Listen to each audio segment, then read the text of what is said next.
What's up, guys? Welcome to your 28th Android tutorial for the new Boston. Again, we're going to be working with this text play class, or this text play activity that we set up. We're just going to set up our actual button. We've set up and pretty much finished our toggle button, but now we want to set up our check command button. So again, just go down below this line of where we closed off our setting up our onClick listener for a toggle button. Should be 2 brackets below. We're still within the onCreate method, and we're just going to quickly set up our button called check command. So we're going to type out the variable name, check command, or chk cmd, and then hit dot set onClick listener. You guys should be getting pretty familiar with this. We're just going to finish off the statement so we don't forget later, and then we're going to hit new view dot onClick listener, enter, and it'll set it up for us. Now what we're going to do within here is basically we're going to see what text is in our edit view, and it's going to compare it to some commands that we're going to set up. So what we're going to do first is set up a new string variable, and we're going to call this check. And what we're going to do is we're going to pull from the edit text called input that we set up. So we're going to say input, and we're going to say dot, and we're going to say get text. It's a method that we can use that's editable from the edit text class, and this is just going to give us what text is within that edit text. And then what we're going to do is set it to a string, or convert it into a string variable. So we just hit dot and use the method toString. And you guys can always read over here to get a little more information if you guys want. But there we go. Now every time we click this check command button, it's going to change this check variable that we just set up to whatever is in our edit box. And again, here's our edit text.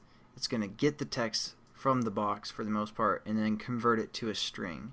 So those are some methods you guys might want to use for your edit text when you're working with those. And then what we're going to do is we're going to say if, and then you guys are kind of familiar with the if statement, hopefully. We're going to say if check, and we're basically going to compare it to a text that we want, or a command for the most part. So we're going to use a method.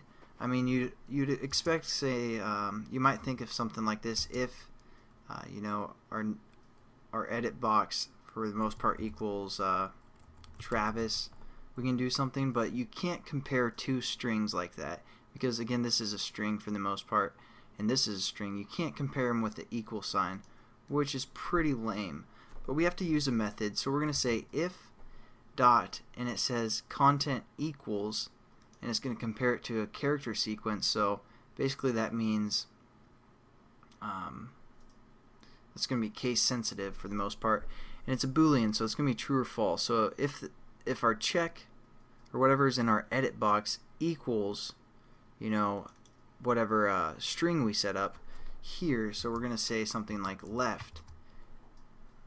If I can type left, and then we're going to set up a pair of brackets right here.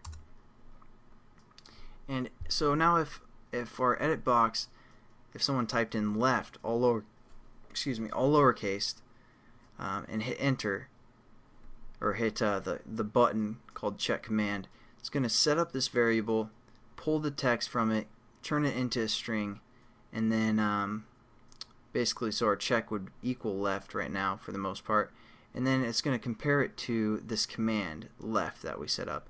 So if our string equals left, and it's going to basically do whatever is within this statement.